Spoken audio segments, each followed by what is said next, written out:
You do not feel betrayed when an old refrigerator dies. You feel betrayed when a refrigerator that still looks new starts acting like junk. The doors still shine. The lights still come on. The shelves still look clean. The little display still glows like everything is fine. And yet there is water on the floor. Not a flood, just a small, quiet puddle near the base of the fridge. The kind of puddle that makes you stop before you even touch it. Then you hear it. That ugly grinding sound from the ice maker. The sound of plastic fighting ice. The sound of a machine trying to do something simple and failing in the most expensive way possible. And now your mind does what every homeowner's mind does. Is this small? Is this serious? Is my food safe? Is the floor damaged? Is this going to be a $150 problem? A $500 problem? Or am I about to buy a new refrigerator before I plan to? That is the real pain. The uncertainty. Because the machine does not look old enough to forgive. If a 30-year-old fridge gives up, nobody feels personally insulted. That machine earned its funeral. But when a fridge that is only 5 years old starts leaking, freezing up, jamming, or acting strange, it feels different. It feels like you made a bad choice. It feels like the expensive one fooled you. And the worst part is this. The part causing the problem may be the same part that made you buy the fridge in the first place. The ice button. The water dispenser. The clean luxury panel on the door. The feature that looked smart in the showroom. That is the 5-year refrigerator trap. Not that every modern refrigerator literally dies in 5 years. That is too simple, and it is not the honest version. The real trap is sharper. A modern refrigerator can still look young, still match the kitchen, still turn on, still light up, and still become too annoying, too expensive, or too untrustworthy to keep. Your fridge can die before it is dead. Let me show you how it happens. Take a normal family. Not rich, not careless, just normal. They buy a French door refrigerator for around $2,000. They do what most people do. They stand in the store, compare the shiny models, open the doors, pull the drawers, press the water button, look at the ice dispenser and think, this one feels better. It feels grown up. It feels premium. It feels like the kind of appliance a proper kitchen should have. So they buy it. For the first year, everything feels right. Cold water through the door. Ice without opening the freezer. Bright lights. Smooth drawers. Stainless steel that makes the whole kitchen look upgraded. The fridge is not just cooling food. It is confirming the purchase. Every time someone fills a glass from the door, the family gets a tiny reminder that they bought the nice one. Then year 2 passes. Year 3 passes. A few small things happen, but nothing dramatic. Maybe the ice clumps once. Maybe the dispenser hesitates. Maybe there is a little frost in a place where frost should not be. But life is busy. Nobody builds a theory around one weird ice cube. Then, around year 5, the little problems start stacking. The ice maker jams twice in 1 month. The chute freezes. The dispenser spits half a cup of water and then stops. One morning, there is that small puddle on the floor. Now the family is no longer using the fridge. They are watching it. That is when the ownership changes. A good refrigerator is invisible. A bad refrigerator becomes a roommate with problems. They call for service. The visit costs money before anything is fixed. The technician looks at the dispenser, looks at the ice maker, looks at the water line, mentions a valve, mentions a sensor, mentions that if the board is involved, the number changes. And then comes the sentence that kills trust. I can fix it. But I'm not sure I would spend that much on this unit. That sentence is where the refrigerator dies. Not physically, economically, emotionally. Because now the family has 2 bad choices. Repair it, and maybe throw hundreds of dollars into a machine that has already started acting suspicious. Replace it, and feel stupid throwing away a fridge that still looks new. That is the trap. Too expensive to trust. Too young to throw away without resentment. Too complicated to feel confident about. And this is why people say modern refrigerators do not last. They do not always mean the cabinet collapsed. They do not always mean the compressor exploded. They mean the machine became a burden earlier than it should have. They mean the trust disappeared. And once trust disappears, The refrigerator ages in your mind faster than it ages in your kitchen. Look at what actually betrayed them. Not the shelves, not the light, not the stainless steel, not even necessarily the cold making system. The betrayal started in the feature system. Because a modern refrigerator is not one machine. That is the mistake. You think you bought a cold box, but inside that shiny cabinet, you may have bought a cold box, a water system, an ice factory, an airflow system, a defrost system, a sensor network, and a small computer, all trying to live together. And the more expensive the fridge looks from the outside, the more hidden systems may be packed behind that clean face. This is where the showroom becomes dangerous. The showroom shows you convenience. It does not show you the failure path. It shows you crushed ice. It does not show you the valve behind it. It shows you cold water. It does not show you the line, the filter, the seal, the chute, the motor, the switch, the sensor, and the tiny places where water, freezing, and electronics have to negotiate every day. A dispenser is not a button. It is a wet system living inside a cold machine. This is exactly what that family was never shown in the store. They saw a clean stream of water filling a glass. They saw ice dropping neatly into a cup. They saw convenience. They did not see the hidden machine behind the button. They did not see the valve that could leak, the chute that could freeze, the seal that could weaken, or the motor that could start grinding years later. That is why the failure felt so unfair. They did not feel like an optional feature had failed. They felt like the expensive fridge had betrayed them. And water is not polite. Water leaks. Water freezes. Water expands. Water leaves deposits. Water finds weak seals. Water turns a small failure into something you can see on the floor. And once you see water near an appliance, the whole machine feels guilty. Nobody says, my optional through door dispensing subsystem is malfunctioning. They say, my fridge is dying. That is the emotional trick. One feature fails, but the entire refrigerator loses trust. The ice maker is even worse, because ice is not just cold water. Ice is movement. Ice is timing. Ice is filling, freezing, releasing, dropping, storing, breaking, dispensing. If one part of that sequence gets ugly, the whole feature becomes a little factory of irritation. The ice clumps. The auger strains. The chute freezes. The motor grinds. The user hits the button harder, as if the refrigerator can be bullied into behaving. And every time that sound happens, the fridge becomes less invisible. It moves from background object to active problem. That is why this is not just an engineering story, it is a consumer story. You bought convenience so you could think about the fridge less.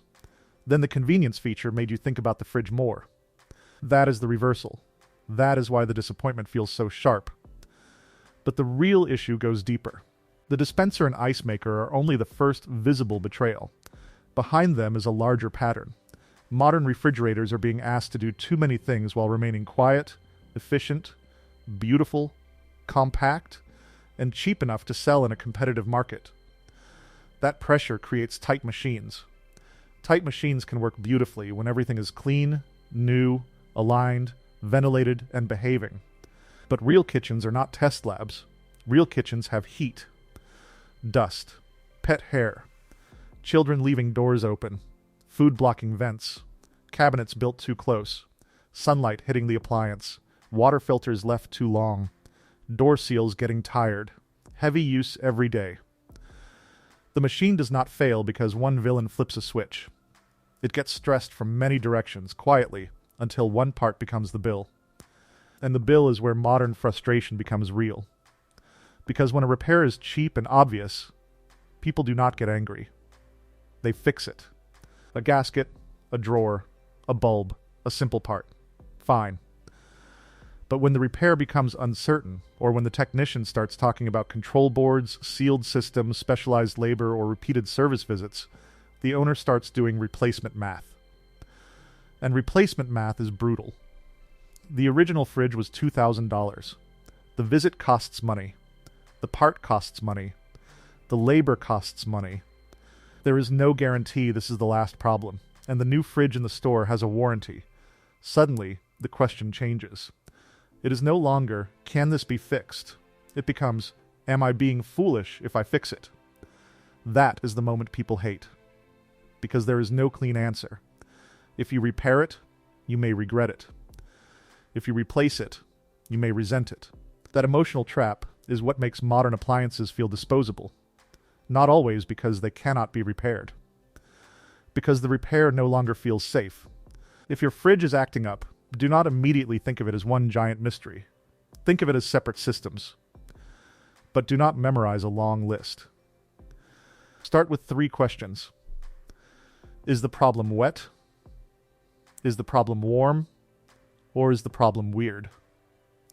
Wet means water, ice, dispenser, valve, filter, line, drain, or seal. Warm means airflow, dirty coils, blocked vents, weak gasket, poor placement, or the cooling system working too hard. Weird means controls, sensors, fans, defrost behavior, or electronics, making the machine act inconsistent. Those 3 categories will not make you a technician.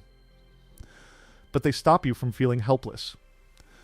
Because a helpless customer hears one sentence from a repair person and panics. A prepared customer asks better questions. Where is the symptom starting? Is this isolated? Is this part of a known pattern? Is the machine still cooling properly? Is this a water system problem pretending to be a whole fridge problem? Is this airflow before it becomes compressor stress? That is how you stop fear from making the decision for you. Because by the time the repair quote appears, the expensive part looks like the villain. The ice maker, the board, the fan, the compressor. The part with the price tag gets blamed because it is the part that finally speaks. But machines often suffer quietly before they fail loudly.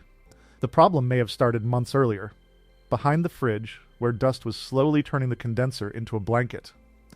At the door seal, where a small gap was letting warm, humid air sneak in every day. Inside the fridge, where food containers were blocking the vents and forcing cold air to fight its way through the cabinet. Around the appliance, where the kitchen design looked clean but gave the machine very little room to breathe. None of that feels dramatic. Nobody stands in the kitchen and says, "This dust is going to cost me money." Nobody sees a weak gasket and thinks, "This is the beginning of a repair quote." Nobody looks at a tight cabinet gap and feels fear. That is why these problems win. They are too boring to respect. Then one day, the boring problem reaches the expensive part. And suddenly the family is not dealing with dust, airflow, seals, or heat. They are dealing with a technician, a service call, a part number, and a decision. That is the Voss rule. The expensive machine usually fights the problem late. The cheap problem starts earlier. Dust is early. Weak seals are early. Blocked airflow is early. Poor ventilation is early. Warm air sneaking into the cabinet is early. The repair bill is late. And once you understand that, maintenance stops sounding like a chore. It starts sounding like self-defense, because the cheapest time to protect a refrigerator is before it becomes interesting, before the puddle, before the grinding, before the warm milk, before the repair person is standing in your kitchen explaining why the number is higher than you hoped. That is where control comes back. Not by knowing every part inside the fridge, by knowing where small stress becomes expensive failure. So if you already own a refrigerator with a door dispenser, the answer is not panic. The answer is watch the right things. Do not ignore water. Do not ignore grinding. Do not ignore frost in strange places. Do not ignore food that feels warmer than normal. Those are the first clues that the fridge is already fighting something it should not have to fight. And if the fridge starts running longer than usual, if the coils are dirty, or if the door seal closes weakly, do not treat those as harmless background problems. That is where a future repair bill often begins. Those are not little annoyances. They are early clues, and early clues are where money gets saved. If you are shopping for a refrigerator, the rule is even simpler. Stop asking only, "What does it do?" Ask, "What can go wrong because it does that?" Water through the door sounds convenient. What happens when the valve leaks? Crushed ice sounds premium. What happens when the chute freezes? A smart panel sounds modern. What happens when the board fails? French doors look beautiful. What happens when more seals, more alignment, and more door habits start mattering? A simple top freezer looks boring. What happens when boring is the reason it gives you fewer headaches? Because the store rewards features. Your kitchen punishes weak systems. And the machine you should buy is not always the one that flatters you for 5 minutes under showroom lights. It is the one you are least likely to hate 5 years later. This trait is not the same on every machine. Some feature-heavy refrigerators are engineered well. Some live in easy kitchens with good airflow, clean coils, careful owners, and parts that simply hold up. Some premium features earn their place. But that is exactly why the question cannot be old versus new, cheap versus expensive, boring versus premium. The real issue is the trade. Every added feature has two sides. The benefit shows up immediately. The risk waits. And when the risk finally appears, it does not arrive as a design philosophy. It arrives as water on the floor. Ice in the chute. A blinking panel, warm food. A repair quote. A decision you did not want to make. That is the part the showroom never prices honestly. Because expensive does not always mean durable. Sometimes it means complex. Sometimes it means polished. Sometimes it means engineered for desire. But desire is not the same as trust. Trust is what happens in year 5. That is why I do not judge a refrigerator by how impressive it looks new. I judge it by how many ways it can become annoying later. That sounds cynical until you have paid for the wrong machine once. Then it starts sounding like common sense. The family with the 5-year-old French door fridge learns this too late. They did not buy a bad-looking appliance. They bought the attractive one. They bought the one that felt like progress. But when the ice system started acting up, the whole machine changed meaning. The dispenser stopped being a luxury. It became the suspect. The stainless steel stopped looking premium. It started looking like a mask. The repair quote did not just price a part. It priced the family's remaining trust. And that is the part no brochure can show you. A refrigerator is not truly tested on delivery day. It is tested when the first failure arrives. That is when you learn whether the feature was worth owning. That is when you learn whether the repair path is reasonable. That is when you learn whether the machine was built around usefulness or showroom seduction. So, when people say modern refrigerators only last 5 years, I would sharpen the sentence. Many do not die at 5. They reveal themselves at 5. They reveal how many hidden systems you bought. They reveal whether the convenience was worth the risk. They reveal whether the repair makes sense. That is the real story. Not instant death. Delayed regret. And the way out is not to fear every modern refrigerator. The way out is to buy with less vanity and more suspicion. If you truly need the dispenser, buy it with your eyes open. If you do not, skip it. French doors and screens can earn their place, but know what you are paying for beyond the price tag. And if you want longevity, respect simplicity. Whatever you buy, protect the boring systems. The coils, the seals, the airflow, the breathing room, the temperature, the quiet pieces nobody brags about. Because they are often what keep the expensive systems from suffering. A good refrigerator should disappear into your life. It should not become a monthly conversation. It should not make you search model numbers at midnight. It should not turn cold food into a financial decision. It should just keep things cold and leave you alone.